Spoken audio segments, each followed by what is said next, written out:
And a good Monday afternoon to you. Welcome on into the Ameren, Illinois Lunch Show with Claibs and Joe here on claibsonline.com, powered by Ameren, Illinois, powered by Gray Bar, driven by the folks here at Mungenast St Louis Acura and also Mungenast Alton Toyota Claibs. And before we went on the air just a few minutes ago, we were talking with Clayton, the GM here, and they got a new surprise, new thing coming their way here. The electric car is on the way. I'm anxious to see what it looks like. Electric car craze is here to stay, and every manufacturer is coming out with one now. And I happen to be an owner of one, and I always ask people, how far is your mileage? How much can you get on a charge? And I think that's the biggest challenge that all these manufacturers have, trying to find a vehicle that can get you beyond 300, 350 miles per charge. And also the charging element, how long does it take to charge a vehicle? But it's here to stay. It's not going anywhere. So I'm anxious to see what they're going to come out with. Yeah, they said a few months. They took their time doing this too. That's a good thing.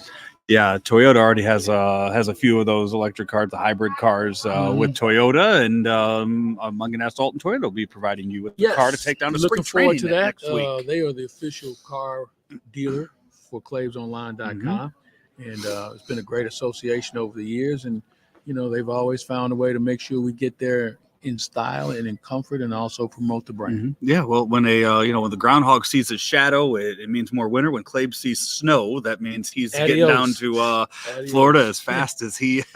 Listen, if I could have went last week, I would have gone. If I didn't have some things to do locally, I would be there.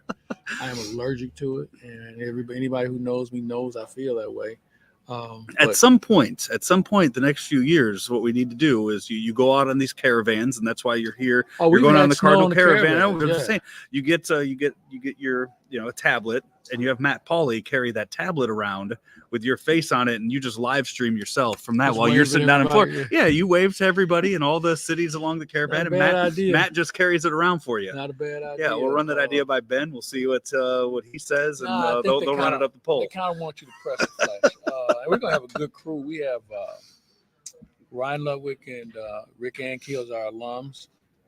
Ricky Horton and I will be on the cruise. Not on the cruise. Chip Carey and I will be on the cruise. Ricky Horton and I will be on the caravan. We have Brendan Donovan, a couple of young players that I'm not totally familiar with. Yvonne Herrera is with us. Okay.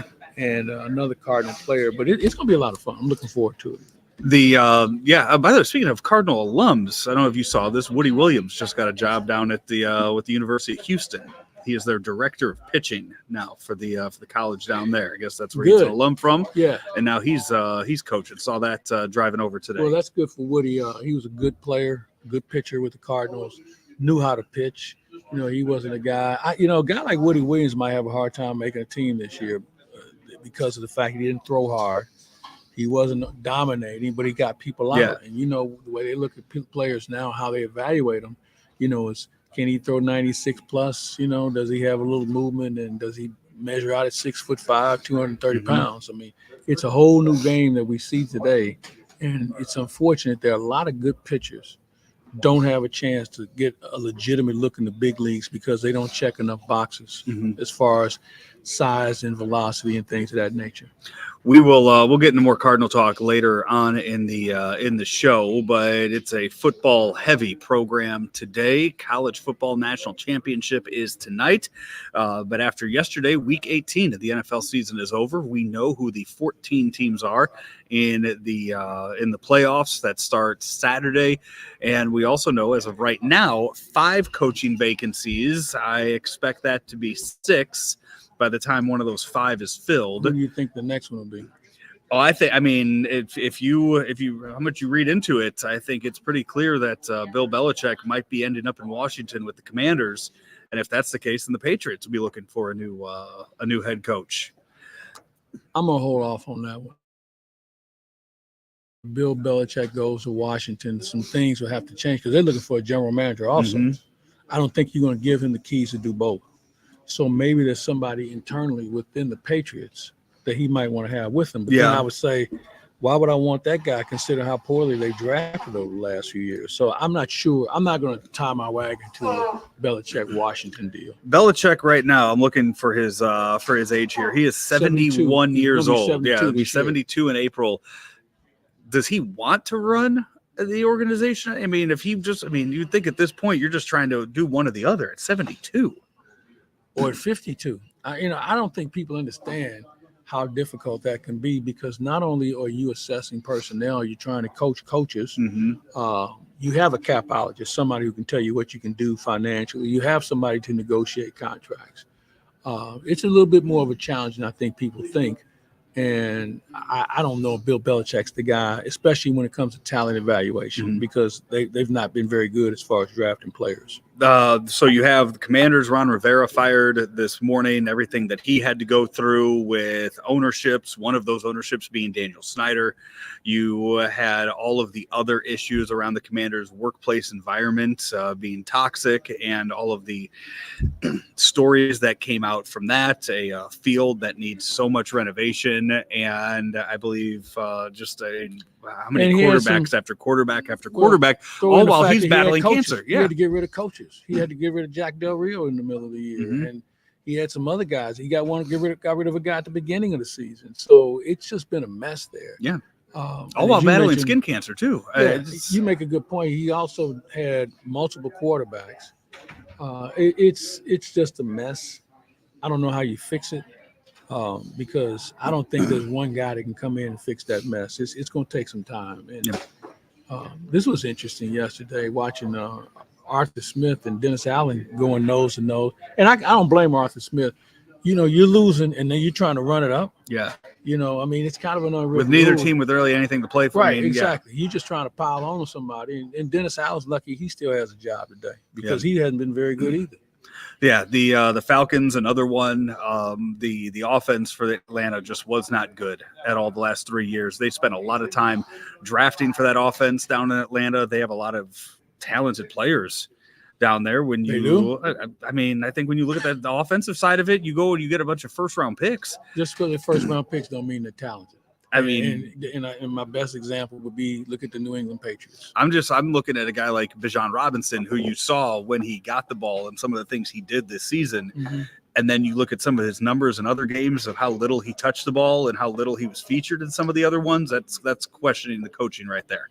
Well, I think it's also questioning the whole philosophy of the organization, as far as the kind of players you want, the kind of system you want to run, and do these guys really warrant the label of top draft choice? They kind of got lucky with Robinson more than anything else. I mean, they didn't know what they had. Right. And, their offensive line hasn't been as good as it needs to be. But, you look around the league, everybody's flawed. Every team is flawed. Yeah. I think more this year than any other year. When you look at, you could go through, and I think when we'll get to the playoff matchups in a second, but I think you could look at 2 through 6, the 2 through 6 seeds in both conferences right now, and I think you could make an argument for each one of them as to how they would ending up in the Super Bowl, and I think you could also make an argument as to why they'll lose this upcoming weekend. Yeah. And you could sit there and you can say that for every one of them, where you could also say that too. I mean, the 49ers, the games they lost this year, I mean, it was they were hurt. Deebo Samuel wasn't there. They got hurt. The Ravens, right now, Ravens are playing some really good football. They are playing. They have not had their moment. No, compared to the other teams you talk about. Yeah.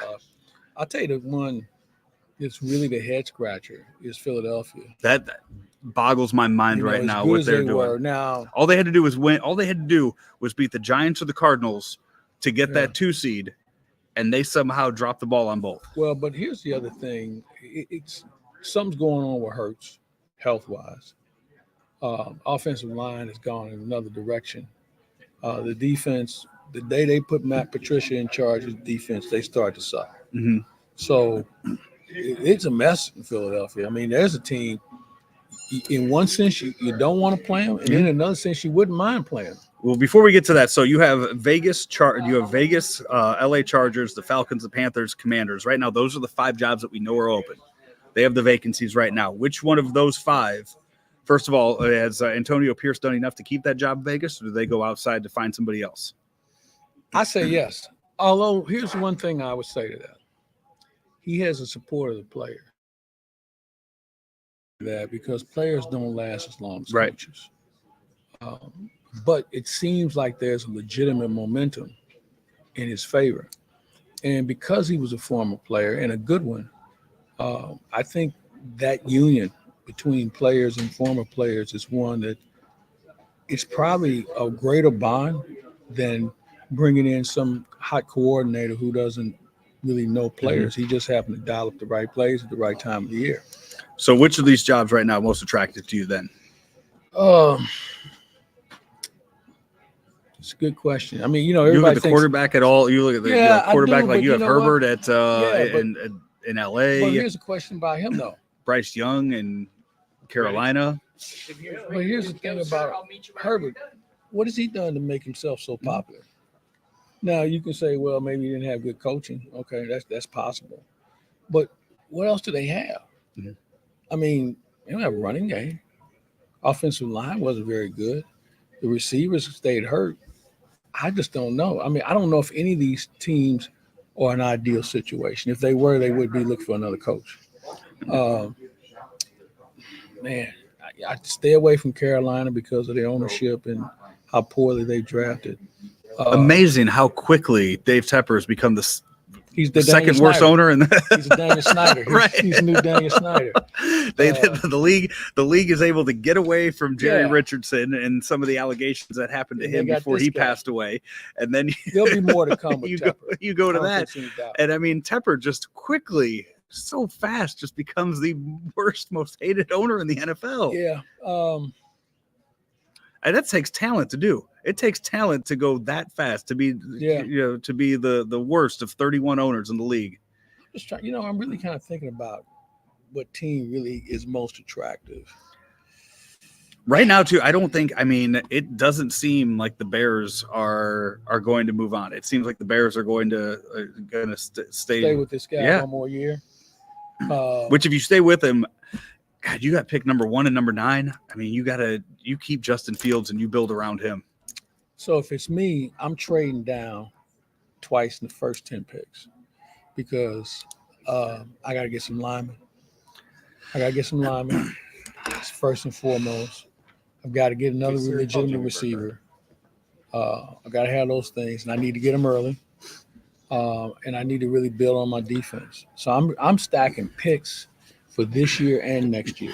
I mean, it worked for them trading the number 1 pick last year, got them back to number 1 this year. And when you look at Bryce Young, didn't have some incredible success, in Carolina. So you look at it, you go, okay, it worked. But I don't know if you want to drop down far enough to where if you have somebody like Marvin Harrison Jr.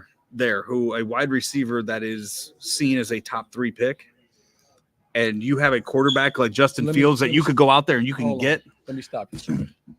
Top 3 in the eyes of who?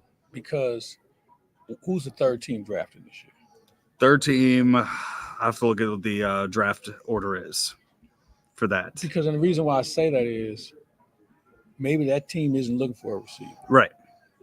I'm just saying talent-wise. As far as ratings, being rated as far as he's the best player at his position, I think.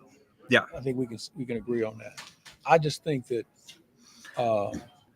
it's Bears, Commanders, Patriots. Then Cardinals. Patriots need everything. Cardinals. And if Bill Belichick's there, he's trading it. Yeah. If Bill Belichick sticks around, he's trading that. He's not going to take the number 3 overall pick. He'll trade it for 5 more picks.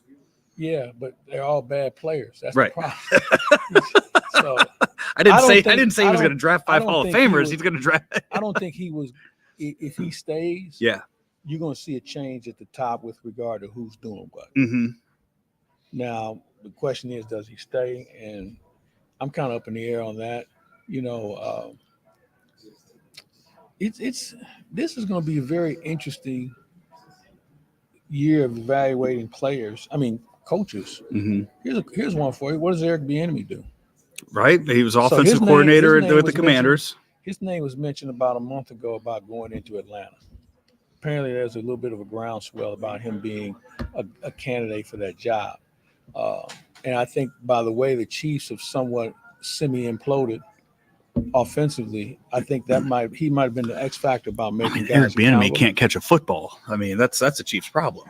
Well, no, the problem is this. I think making guys more accountable, Yeah. and maybe putting other players in that position. And I don't know if you know him or not. I've known him since he was at Colorado. Feisty is an understatement. I mean, he's got passion that will challenge people, and he'll make you uncomfortable. Mm-hmm. If you remember at the beginning of the year, Rivera, the problem. Hey, you can't baby these guys. I mean, dude, we're terrible. Why am I going to baby you when you're terrible? So I think the candidates this year will be intriguing because now you can interview during the playoffs. Yeah. So that's going to open up some things quicker. So this is going to be a very interesting offseason for a lot of teams. You may start to see some coordinators maybe move around a little bit more as well. And I don't know if they're going to be head coaches, though. The number one guy on my list that I would hire is John Fossil in Dallas, special teams coach. And he's been around for a while. I mean, he started his career here in St. Louis. He started his career here in St. Louis. He was the interim. He was the interim for the Rams when they fired Jeff Fisher. Yeah, he's a young enough guy where he still has contact. And the thing is, he coaches. Mm-hmm. When you're a special team coach, and I've said this before, when you're a special team coach, you're basically working with guys who are mid to late round picks in some free agents. But even though they mid to late round picks, they would star their teams where they were at. So special team play might not have been something they'd ever done before. So you're teaching guys from scratch on where to line up, what your responsibilities are, and running certain plays in special teams that could be game winners. Mm-hmm. So I would take a crack at him because communication now and transparency is even more prevalent in coaching in the NFL. You don't have the same tactics that you used to, where you can yell and scream at a guy or run him for days or punish him by not playing him. You can't do any of that anymore. I mean, it's just these guys are too soft and they won't accept it. Let's take a quick break. We are out here at Mungenast St. Louis Acura, 13720 Manchester Road. Nobody's been fired yet, so that's what I was going to say. We'll keep an eye on that, but when we come back, we'll take a look at the playoff matchups for Super Wild Card Weekend. It's not just Wild Card Weekend anymore, Claibs. Super Wild Card Weekend now. So they've copywritten that as well. Yeah, we can't use that. Yeah. So Super Wild Card Weekend. We will talk about that when we come back here in 30 seconds. It's the Ameren, Illinois Lunch Show with Claibs and Joe here on Claibs Online. There's always been a bright side to living in downstate Illinois. Ameren, Illinois is making it even brighter with a little help from the sun. Right now, we're building a next-generation solar facility to bring you cleaner energy for generations to come. It's good for the environment, your neighborhood, and everyone living in downstate Illinois. That's brighter thinking. That's energy at work. Learn how you can participate in solar programs at amerenillinois.com/renewables.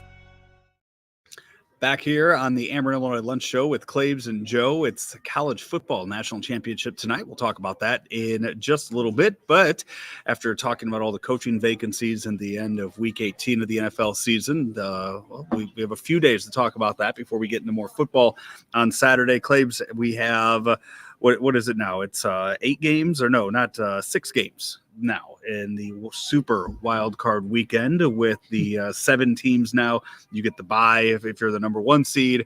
They've added more games. There's a Monday night game now for another season in all of this, and there's also a game that is exclusively on Peacock, an app-only game, and it's a good way. You know what? It's of the games. So the first one is going to be on NBC on Saturday. It's the 3:30 game at Cleveland and Houston. The second that Houston clinched that spot, I knew they were going to be in that. You just knew they were going to be the very first game. Mm-hmm. They always get thrown in that first. Anytime Houston has ever made it, when they had J.J. Watt, when they had Mario Williams, even when they had a good defense, even when they were an exciting team, Houston always gets that it's the start. It's the official start of the postseason. Yeah, that's true. Is when Houston plays. This is going to be a good test for the NFL because streaming is here to stay. Mm-hmm. And that game's on NBC. That game is on NBC, but it's also streaming on Peacock. yeah, And they play the Browns. Which one is exclusive? The one Peacock? that is exclusive is Miami against Kansas City, which might See? be. I mean, that is going to be one of the most watched games of the week, or should be one of the most watched games of the weekend. And now it's app exclusive. Yeah, but see, here's the thing. It should be. This is gonna test the mettle of what the NFL's reach is, because you have a large contingent of people who don't know. They couldn't even find Peacock if their kids were being held hostage. You tell what you And do. You tell your secondly- kids. You say, "I'm trying to watch Taylor Swift's Boyfriend. Can you please get this game on for me?" And your kids go and they get it on for you real I quick. think Chris Collinsworth said it best last night. You go have your kids do it. Your kids will show you how to do it. With The Rock back in WWE, it's a good way to get Peacock to figure out how to do this before WrestleMania in April. So now, because that's where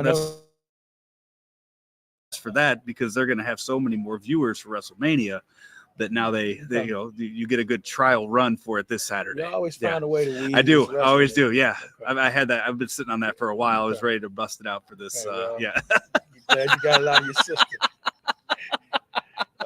But no, I mean, of the games they could have picked to put exclusively on there, yeah. I mean, how easy would it have been to say, you know what, Browns and Texans, we'll put it on Peacock. It'll be what it'll be. We'll take whatever ratings we get for it. No, they went big on the NFL is really, they really are testing themselves with this, going with a team. I mean, because Dolphins, they're a popular team. Tagovailoa was the leading vote getter for the Pro Bowl. That shows you his popularity in the NFL.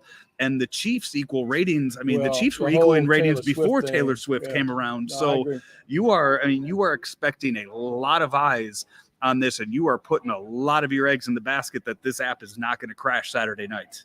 Well, I'm sure they're having some practice runs on how to make this work. And I don't know enough technology-wise on how they can, safe from a measurable standpoint, this is going to be something that all eyes will be on, all leagues will be on. And the one I'm thinking of most is the NBA, as they're in negotiations with their partners now. Yeah. And don't think that Apple, Amazon, and Peacock, because NBC is kicking the tires on it too. This is going to be a real indicator on where we're going with streaming. And I don't know how you try and prepare people leading up to and including. But, if you're in St. Louis, it's almost a plus because we can't get Channel 5 anyway. So what the hell? Yeah. I mean, so, Channel 5 be out of business at this rate. I mean, they've got to get something figured out there. Yeah. But you could watch all the games. Like, you're still going to be able to watch that first game, that Browns and Texans game. You're still able to watch that on Peacock too. So that'll also be streaming on Peacock as well. But here's the thing. You're right. So I'm saying, for people in St. Louis, if you're wanting to watch it and you're complaining about it, you do get to watch Peacock both. Only game knows what I'm talking about with regard to just its impact. You'd think that NBC would go through some sort of primer to get people prepared for this. They had 2 weeks. One of the Christmas games was Peacock only. No, what I'm saying is, for those football fans who maybe kind of ho-hummed it, you better show people how they can get it. Because here's the thing. We really, it's 2024, and we're still telling people how they need to download an app. And I think you do, because here's the other issue. What if you don't have a smart TV? Or what if you're in a bar and they don't have a smart TV? Although, you think that, that's what I'm saying too. A bar at this point too, that's got to.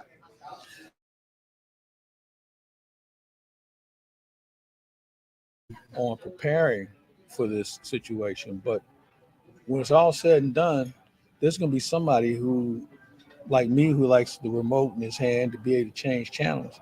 I'm stuck with it now, unless I had to reboot the whole thing again. So, it's one game, and those who really want to watch it, they'll find a way to do it. Yeah. So that's Saturday. It's Browns and Houston in the early game. That's Miami and Kansas City. That Browns Houston. Like we talked about in the first segment about how you can make an excuse. Like, the Browns right now have been, I think, the biggest surprise in the NFL outside of maybe Detroit. No, I think Houston has been first year coach, first year quarterback. Yeah, I think Houston's been the biggest surprise. But are they? are they a team that you could see going far in the playoffs? Because the Browns, I could see winning 2 games in the playoffs. Houston, I don't. Well, you could be right about that, but I think once you get in, you wipe the slate clean. Because now we're talking about a bad play, a missed call, you hook a routine field goal, an extra point wide. I mean, there's so many things that are magnified now that, like, I'm a believer that once you're in, anything can happen. Although I will say this, I think because what we've seen firsthand with the injuries, there was a time when you would be like, man, I don't know if we want to take that bye week. We could be rusty. Yeah. I think bye week is the most important week of the year because people can actually get some rest and heal up. You almost wish Pittsburgh had the bye because we don't know what Watt's status is. If Watt can't play, they got bigger problems. I mean, Pittsburgh already had enough injury problems to begin with. On Sunday, you have Pittsburgh at Buffalo. That one, I just the implications of that game last night. Both teams had already clinched, but you're looking at that. You go from a 2 seed to a 6 seed in that game based on the result of that. Yeah. So Pittsburgh, I mean, I have never seen a team, just a position on a team decimated so much by injuries as the Pittsburgh secondary right now. Well, with the guys that quarterback situation. That's what they have 2 healthy quarterbacks. They're not the greatest. They're at least healthy.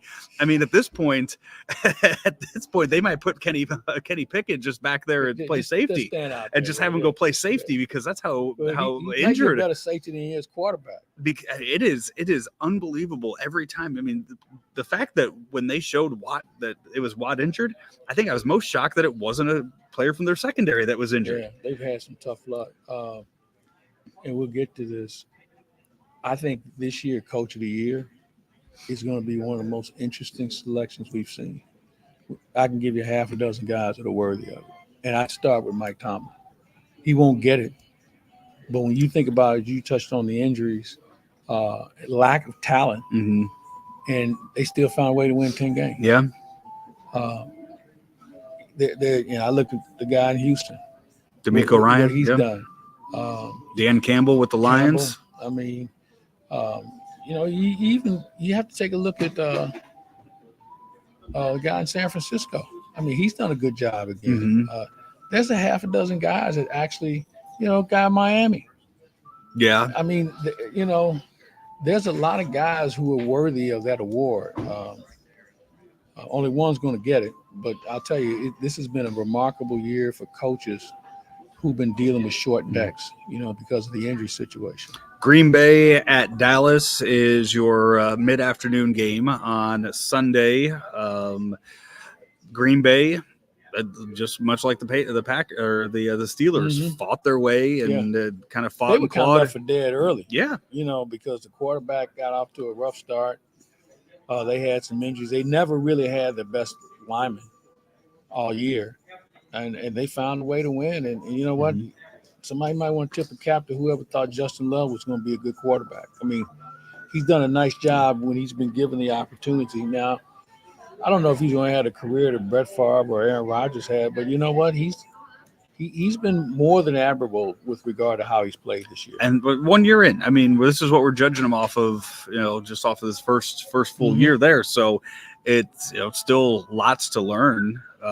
Maybe they give him a few more good players around, and that might be even better. But you have the Cowboys, which at home have just been so good. They get everybody's attention this year. That's one where you sit here and you say it. If San Francisco somehow gets knocked off in that second round, I mean, it's going to be Cowboys in the Super Bowl. That's if they get to stay at home this whole time. Yeah, that's a pretty safe bet. But I always think, though, they're the Cowboys, man, and they're going to always find a way to stub their toe. I mean, the year they had the Super Bowl in Dallas, and that team was loaded, and they found themselves watching the Super Bowl on TV. But, you look at them position by position, they have some injuries in their offensive line. That's a little bit of a concern. Linebackers are a little thin right now also. but man, they are really a handful at home. I'm going to be honest. I didn't even realize the Rams were in playoff. Were locked into the playoffs until yesterday, and I was watching the game, and so they'd already clinched the spot. Yeah. And that one, but you have the Rams versus the Lions, two teams that traded quarterbacks 3 years ago, and those quarterbacks still there with the teams. Jared Goff, Matt Stafford, and the general manager for the Detroit Lions worked for the Rams. He got to start with the Rams. Yeah, there's some similarities with those two teams. I think the Rams defense is really starting to play well. Detroit's defense is even playing better because, at one point, Aiden Hutchinson ended up being a Pro Bowl. There was one point that you and I could have run over him. I mean, he was not a very good player early in the year. Well, maybe you could. I'm not going to assume that I can. But bottom line is they really kind of come together. They still give up a little too much on defense, and that might be a problem against a team like the Rams, who, their passing game is as good as anyone's right now. The Monday night game, it's the Eagles and the Buccaneers. Monday night for the second year, I believe, second year in a row we're doing the Monday night thing. Man, that's a coin flip there. I mean, I just don't know. I think it all depends on which Eagles team. If the Eagles figure it out in this week, it could be the Eagles could be a dangerous team right now. They're 2.5 point favorites in this game. Yeah, they're the most talented team between the two. But as we've learned, they can beat the Cardinals or the Giants. So, I mean, what does that say? I think there's some internal issues going on there too. I mean, I mentioned the fact that Hurts doesn't seem to be himself, but man, they're missing something. And I don't know whether guys think that they can do somebody else's job. And that's normally what it comes down to. And that's one of the things that Parcells used to say, hey, just do your job. Let me so we talked in the opening here about the 5 teams that have openings right now, whether or not the Patriots make that 6. Of the 12 teams playing on this weekend, are there any of those teams that you could see if they lose their game that they fire the coach? Would the Eagles do that with if the Eagles lose on Monday after losing to the Cardinals, the Giants, would they fire Sirianni after that? So. No. And here's the thing, people get worked up when their team doesn't do well, and let's fire the coach. All right, who do you want to hire? Who do you want to hire? And I think that's something we have to take into account. It's not like the second coming is standing there on the sideline, waiting to come in and take over your team. Well, that's what I mean. Buffalo's another. I mean, with McDermott, I thought because he was a goner. Also some of the other things that have come out about McDermott, some of the things he has said in his past, but that makes it a little easier. That gives you a little. Players, it doesn't, but it makes it a little easier to where you say, okay, hey, look, we've won the AFC East 4 years in a row now, and we don't even have a Super Bowl to show for it. Neither did Marv Levy. At least he made it to the Super. I mean, you look at that; he made it to the Super Bowl. Yeah, I think that again, this rush to judgment, I don't think really works for every team. The things that McDermott did really had nothing to do with his current players. That's just more media fodder than anything else. It's still about results on the field. And if somebody says, hey, he's taking them as far as they can go, I can see them making an adjustment, but they better have somebody who can pick up where he left off and take him to that next level. And who was that? Is that somebody within the staff?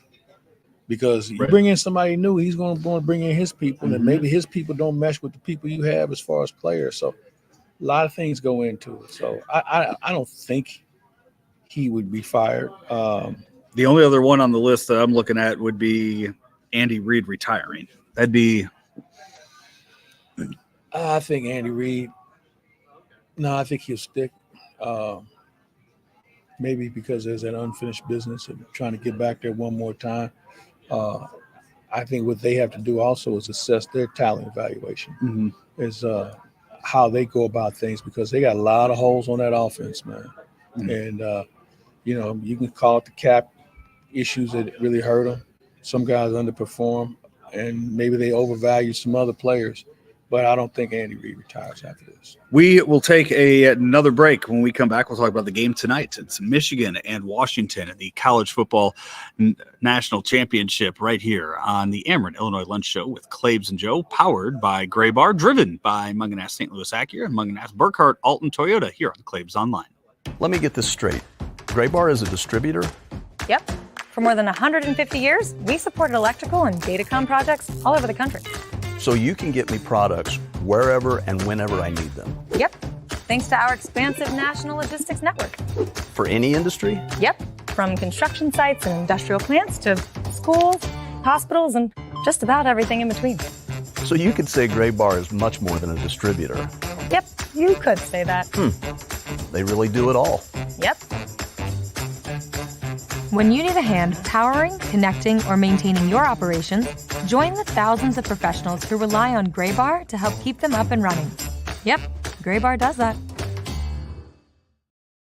Back here, it's the Ameren, Illinois Lunch Show with Claibs and Joe here on ClaibsOnline.com. We're powered by Ameren, powered by Gray Bar, driven by Mungenast St. Louis Acura and Mungenast Burkhardt Alton Toyota. Breaking news here. What's that? Nobody's been fired. Okay. I thought we'd have another firing by now. See, I really don't think that we have another opening until the Patriots decide on what to do with Belichick and the games are played next week. I think everybody else is safe for right now. The only thing I could see is just some sort of internal issue where the owner, coach, GM, whatever, just hate each other so much and it's something we don't know about. Yeah, that's a good way to look at it. The Chicago thing is still kind of dangling out there. That's the one that I'm kind of, but they hired the guy. So, they hired him, so they'll probably stick with him for at least one more year because they weren't really that bad. They just got chewed up with the injuries early. And then there was some philosophical differences about how the offense would run. Now, I'll tell you this. I bet we'll see some more offensive coordinators get fired. Yeah.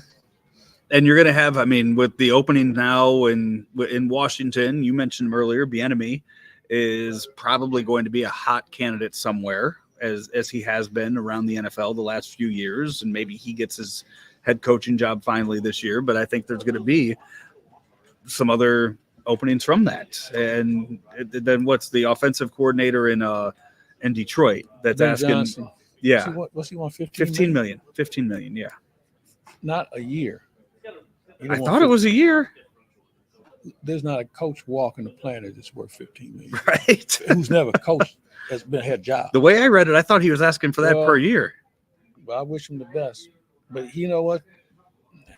I don't see it. All right, let's talk some college football. All right, it's Michigan and Washington tonight. We talked about this last week in regards to Washington not being as well known as Michigan, playing out west, having some other teams out west like Colorado and USC, maybe taking the spotlight away from them. So from who you've talked to, from what you know, give me a reason why Washington will beat Michigan tonight. Well, because they played better teams than Michigan did, first of all. Michigan only played two good teams this year, Ohio State and Alabama. I think Washington is a little bit more well-rounded offensively. They can run the ball. They can damn sure pass the ball. And their defense is better than people give them credit for. So I'm really of the belief that Washington, on both sides of the ball, is probably more balanced than the Michigan Wolverines. I think Michigan's going to have a hard time scoring. The Michigan, this is this Jim Harbaugh's last game with Michigan? I hope so, because I'm tired of talking about it. I think it is because, Michigan's losing a lot of players. And I don't think he wants to go back to an empty cupboard with another potential suspension over his head. So I think he walks away from it. I don't know which one of these openings does he go to then? That's a good question. He wanted the Chargers job. He coached in San Diego before, and so he's familiar with that organization. Now, granted, they're in LA now, but I think that San Diego situation is intriguing. They have just enough players to be reasonably competitive next year. The question is, what is his staff going to look like where they're going to get the most out of their quarterback? Yeah.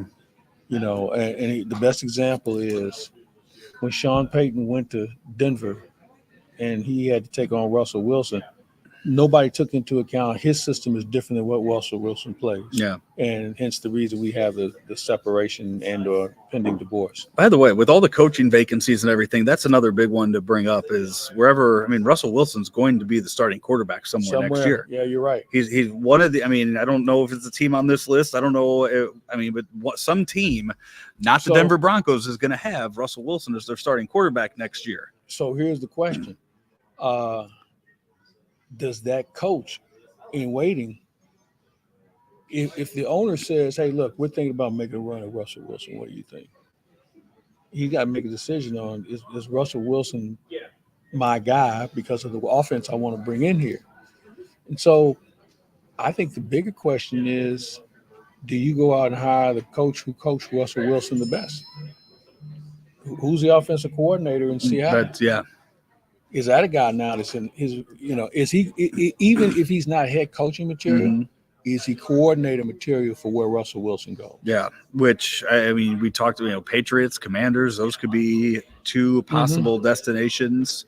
Falcons? Yeah.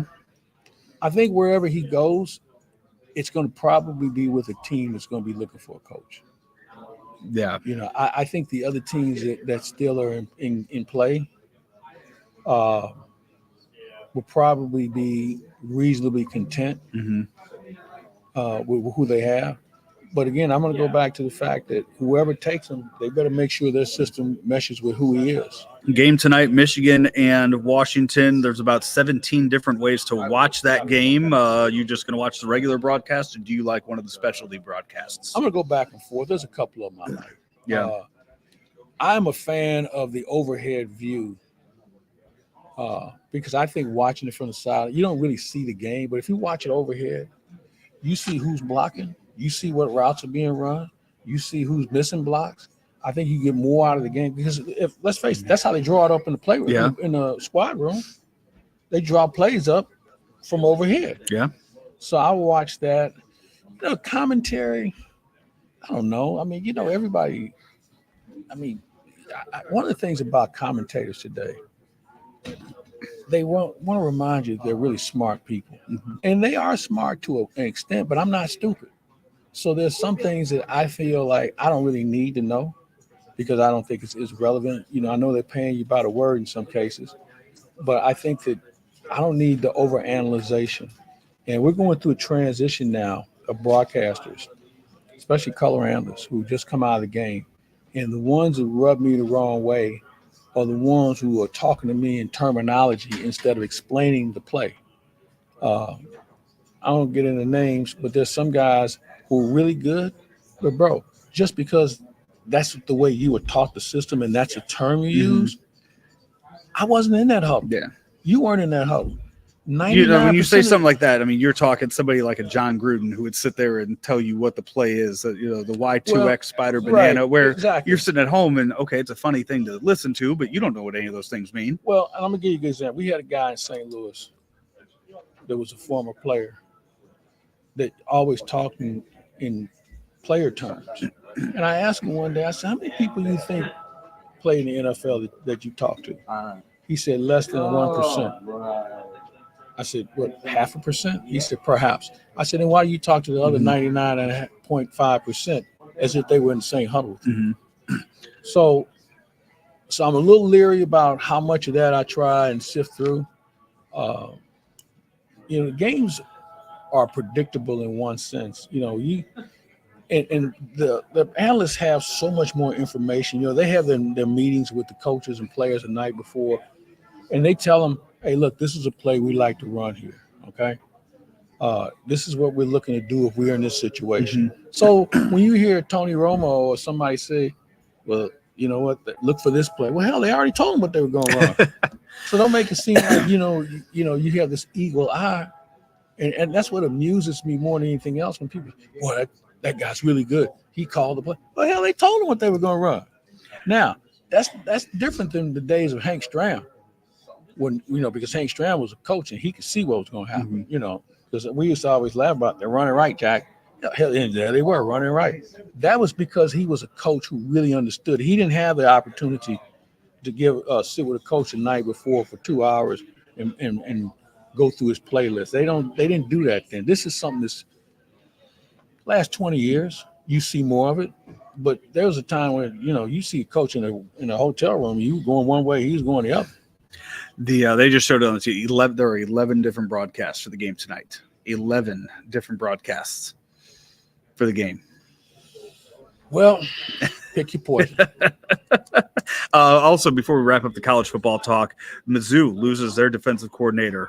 Blake Baker decides to jump to LSU after he signs an extension with Mizzou. LSU goes out and makes him the highest paid defensive coordinator in college football. So far, we haven't heard of any defensive players on Mizzou entering the transfer portal after that, or talking about leaving or decommitting. So that's good so far. But for what Mizzou was hoping to build, I don't think they are really crazy about losing their defensive coordinator. Who would be? But you know what? The guy wanted to go. Hell, let him go. I mean, he got more out of the deal than Missouri was willing to pay him. And I get it. It's business. I think the timing, as you mentioned, might be a little hard for some people to swallow. But, when you think about the fact he coached there before, his wife's family is not far from Baton Rouge, there were enough things to say, okay, it is what it is. I think, again, because of the timing, people are a little upset. But, man, that's the way the game works. Yeah. I mean, you can't tell me that Missouri hasn't poached a coach from somewhere else, maybe not as quickly, was it 10 days after he signed the contract. But, you know what? Take a deep breath, move on, figure out who's going to run it. I think the question is, I guess D.L. Smith might be the odds-on guy because he's still there and he's your recruiting coordinator. So maybe he'll be the guy. If you look outside the organization, and now you're asking for trouble with regard to how quickly can a new coach adapt to these players. It's not players adapting to him. It's him adapting to players because these are the ones he's been given. It's not like he can make a trade and bring somebody else in. So I think this has got to be an internal hire. We will take our final break, Claibs. When we come back, a lot of little things to get to as we wrap things up. From Mungenast St Louis Acura, 13720 Manchester Road is where we are. This is the Ameren, Illinois Lunch Show with Claibs and Joe here on Claibs Online. Are you ready for a challenging and rewarding career? There are quality jobs in the construction industry. I got out of college and my career choices were very limited, and this provided me with a plan for the present and the future at the same time. I actually have a bachelor's degree in psychology, and I was making less than I make as a first-year apprentice painter. I didn't go to college. I have no college debt. I make more money than the majority of people I know that went to college. Take your first step towards a rewarding career. Visit stlouispdf.org. Back here, final few minutes of the Ameren, Illinois Lunch Show with Claibs and Joe here on ClaibsOnline.com. Powered by Ameren, powered by Gray Bar, driven by Mungenast St Louis Acura. And Claibs, you're going to be driven by Mungenast Burkhardt Alton Toyota next week. Can't as wait. You and Chip Carey make your way down south to Florida for the spring training 2024. Well, we're going for a couple other reasons too, but yeah, that's the main reason why we're there. The cruise, the warm weather, Those are my list of things. Other reasons why we're there. The but golf, I'm kind of looking forward to it because, as we speak today, this team is not complete with regard to how it's going to look on opening day. And Cardinals aren't the only ones that'll say that either. Well, I think Bob Nightingale's piece today, with regard to how much money's been spent in our division, Cardinals have spent the second most amount of money. Who spent the first? Cincinnati. Really? Yeah, $106 million. On who? I don't know. I can't remember off the top of my head, but $106 million is what. That really surprises me, just given the Sonny Gray deal, knowing how much went into that. I know it's just there was 1 year deals with Gibson and Lynn, right? Yeah. For those, so I mean, I get it, but I'm a little surprised that Cincinnati's going out and spent that much. Cardinals spent $99 million. Cincinnati's like 106 or 102. Not a big difference. And then you go down the line. I think Pittsburgh spent like 11, and the Cubs spent nothing. 0. I think they one or two teams that hasn't spent a dime. They haven't done they have not made a but trade. They can fix that though, because there's some good players still out there. There are. They can start. You know what? If they went out and got Bellinger, Chapman, and Reese Hoskins tomorrow, I think everybody in Chicago would be happy. Yeah. Now that's going to cost you a lot of money, but last check they have a lot of money. I think the Cubs are a team that after they wanted to be in on Shohei, after they were not in on Shohei, I think there was a tiny little bit of hope that maybe the Mets would make Pete Alonso available. I think the Cubs are probably one of the few teams that thought maybe if Alonso's available, we go and get him. So why would you make Alonso available? That's what I'm saying. It's the Mets it's not working. Last year didn't work. I think we've talked about this before. Mets, Cardinals, Padres, 3 most disappointing teams last year in baseball, as far as what the expectations were going into the year and what ended up happening. And I think after the Mets were never in on Shohei, lost out on Yamamoto, the Mets didn't really have a plan C. They didn't know what they were going to do next. They kind of sat there. To have one, though. Their biggest signing this offseason is Harrison Bader. Yeah, but so I think they say, you know what, we've spent so much money the past few years let's sit on what we have. Yeah, let's see if a new manager coming in here can maybe change some of that. I agree. I don't know if the guy they hire is going to be the difference maker. I would have probably gone with somebody. Although, you know what, you talk to people say he was ready, and we'll find out if he is or not. If you look at them on paper, they should have been a better team. Yeah. Okay. So maybe they're giving themselves another opportunity with a new face and a new voice in the clubhouse to do that. And if they get in a pinch, they can make a deal. They got some pieces that people would be interested in. They get Diaz coming back too off the exactly. So I don't think they needed to do very much to be able to compete. Now that division that they're in is going to be tough when you think about Atlanta and Philadelphia. I don't know if Miami will be able to maintain when you lose your best pitcher, and you don't know what their front office is going to look like from this point on. So, but still in all, the Mets should be in the hunt in that division. Cardinals made a trade over the weekend. They acquire 2021 All-Star Andrew Kittredge from the Tampa Bay Rays. They trade Richie Palacios. Not saying that Palacios was going to be a starting center fielder and an all-star for the Cardinals, but he showed a few bright spots at the end of last year. I thought maybe he had moved himself up in the depth chart a little bit for the Cardinals going into this year. Yeah, I did too. But I asked somebody about him before the trade was made. They just kind of shrugged their shoulders. They said, well, if he was that good, why did Cleveland let him go? It wasn't like Cleveland didn't need outfielders.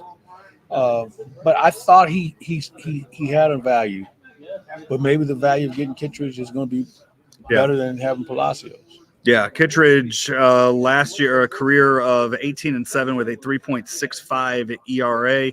In 2021, pitched in 57 games with a 1.88 ERA and 71 innings.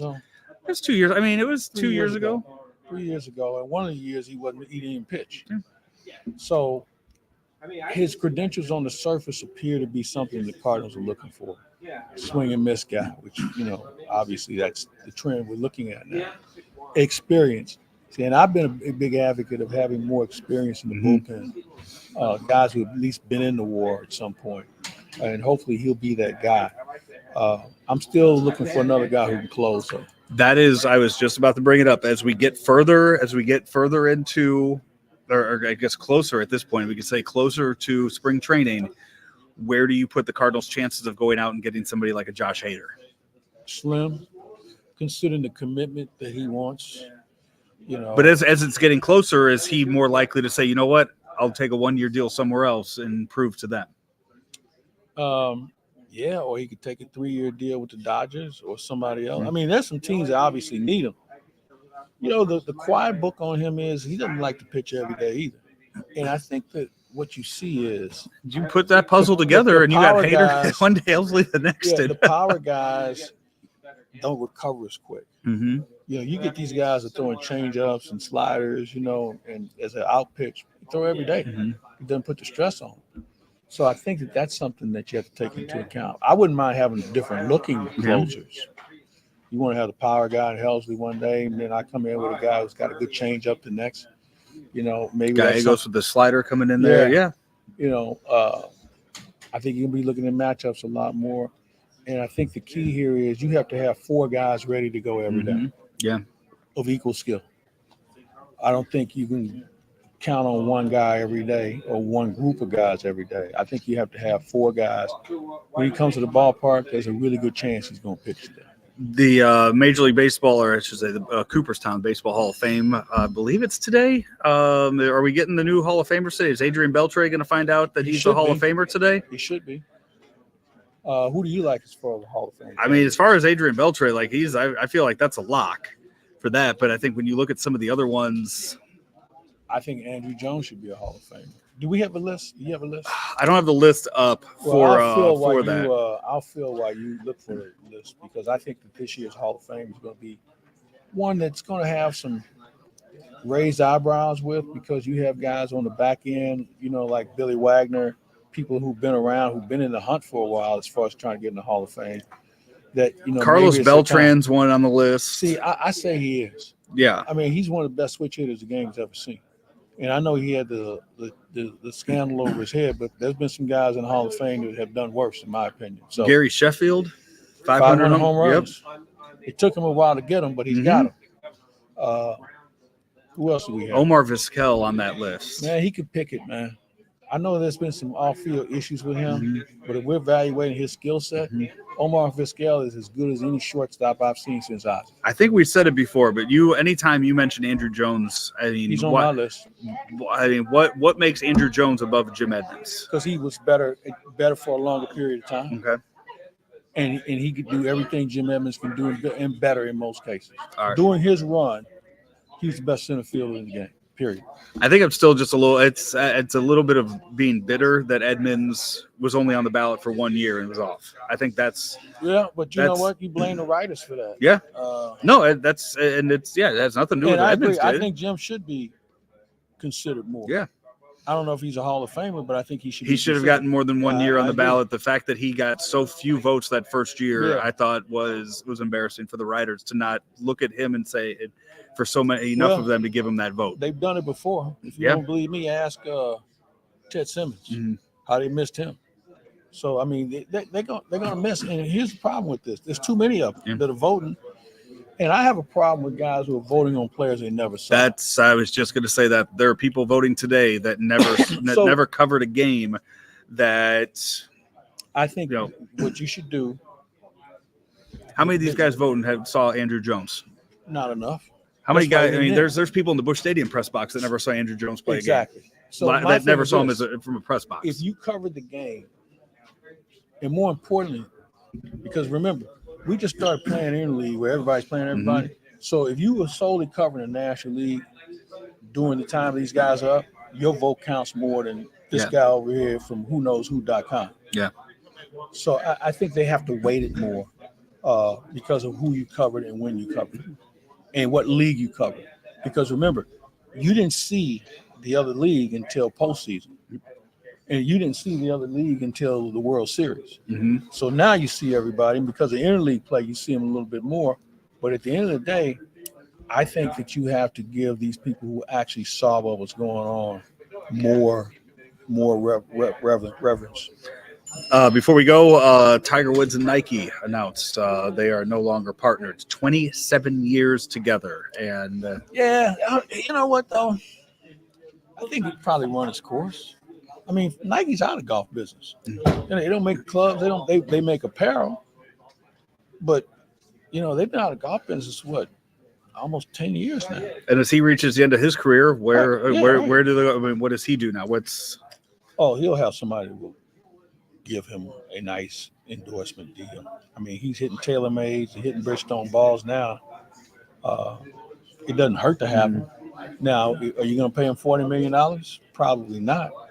But I don't think Tiger's it's not going to hurt him and it won't hurt Nike. They both profited off of him being involved. Outside of the Cardinal Caravan, what do you got coming up this week? Well, that's going to consume a lot of the time this week is Cardinal Caravan. Looking forward to it. We're going to go to some good places starting in Springfield. We'll go to Raleigh as well. So I'm looking forward to that. And we're going to try and get into a little bit more hockey this week. The Blues are now starting to move in a good direction. I talked to a player recently about what's the biggest difference, and they said maybe it was just a different voice in the room, which is apparent. that obviously this guy, Drew Bannister, is getting the attention of players. And maybe he's doing it in a different manner. I don't know. You know, I'm not in the practices. I'm not in the dressing room. But he's got their attention, and they're going through the toughest stretch of their season right now. I mean, they're playing some heavyweight teams, and so far so good. So this Thursday night, Claibs, I will be. You remember you met one of the wrestling nights out at the Bush Stadium. You met Powerhouse Hobbs, big, huge. You remember the picture if you saw him, Willie Hobbs. Was I have a picture of him. I think I was going to say, yeah. So you remember the guy I'm talking about that you met, but AEW Wrestling, Tony Khan's promotion, they will be at Chaffetz on January 20th. So coming up for that to help promote it, I am going to go on a restaurant tour with Powerhouse Hobbs this Thursday night. We're going to hit up. Now, he was hurt when he came here, right? He might have been. Bicep I mean, issue? he's got a lot of bicep to hurt. You have a picture of him? I do have a picture of him. That's I'm searching for mine. I don't remember what year. I feel like it was 2 years ago. No, I think it was this year. Was it this year? So that guy right there. Wait a minute. He don't look like the guy I met. Wait a minute. Let me see. You tell me who this guy is. Who is this guy? That's Big E. Okay. That's Big E. Close. Yeah. Just another black wrestler. Yeah, that's what I was just about to say. I'll say it. They do have that in common. Yeah. So anyway, yeah, we will. I'll be going on a food tour of him. Different restaurants. We're getting Peroni's Pizza. Going to Sato for sushi. Stellar Hog for some barbecue. Taking him around to a bunch of different St. Louis establishments on Thursday night. Yeah, so film it, put it up on the site. I'm looking forward to seeing it and eat some good food so that I don't have to pay for. I guess this is all Kyle Green, my friend who owns Central State Sandwiches. He has set it all up to where we are going to start at second shift. Wait. Central State Sandwiches. We've never had one on this show. I will. You know what? I'll talk to him and we'll get it done. Make mine simple, just turkey and Swiss. I'll tell him. I'll get that done, and we'll make that happen. But so Peroni's Pizza. I've never had that. North St. Louis. I've had it. Yeah, okay. It's not bad. Sato on Shaw. New sushi restaurant. I don't do sushi. You don't do sushi? Like Terry Bradshaw once said, to me, sushi is like, the only time I want sushi is to bait my hook. Okay. Go fishing. And then Stellar Hog for barbecue. I'm not familiar with them. All right. Well, I'll give you a nice review of them all next week. So smoked turkey? I would imagine. This is your first rodeo with them, too. I've never been to Stellar Hog either. Yeah, I think I've had it. Maybe they brought it into a radio station I worked at once because when do they really do that? People bring food in a radio station? I haven't worked at a radio station in 3 years now, so I don't. I mean, I would go there. We were kings of begging for food. Was this when you were with Frank or Frank Rammer? Yeah. Who else did I do it with? This is 30 years ago. Yeah. But yeah, we beg for food all the time. Whenever I did some people on the map. When I did shows, when I had to fill in with Jay, that was always our thing. Is we would kick it off and talk about how hungry we were and see if we get people to bring it up to Big Ben. Super Smokers was one of our first. Terry Black, who I just saw recently, who was the man then. The Super Smokers was in their heyday, would bring in food and we would eat like we were going to the electric chair. It was the last meal we were ever going to have. I don't think things have changed much. I would imagine Frank probably does the same thing still. Yeah, I think he even has a segment now where people bring in food. That's not surprising at all. So, hey, we are going to get out of here. We want to thank our friends here, Clayton, and the rest of the folks out here at Mungenast St Louis Acura for hosting us here today at 13720 Manchester. And then Claibs, you need to be hitting up Jamie Burkhardt at Mungenast Burkhardt. Oh, okay. All right. So you will talk to him. We're also powered by Ameren and Gray Bar. Now, where will we be talking from next week? I'll be on the road, I think. We'll do it on the phone. We'll figure out some way to do it. Yeah, we'll make all that work. Maybe do it next Tuesday. We can do it while I'm traveling. Okay. Yeah. So we'll figure all that out here on the Ameren Illinois Lunch Show with Claibs and Joe here on ClaibsOnline.com. Hi, everybody. I'm Peter Mungenast with Mungenast St Louis Acura, here to talk to you today about some benefits of Acura's certified pre-owned program. After passing a 182-point multi-point inspection, Acura backs all of our certified pre-owned cars with a 6-year, 100,000-mile limited warranty and a 7-year, 100,000-mile powertrain warranty. Mungenast St. Louis Acura has new inventory arriving daily. Come on into Mungenast St. Louis Acura today, meet our award-winning team, and find that perfect certified pre-owned Acura for you.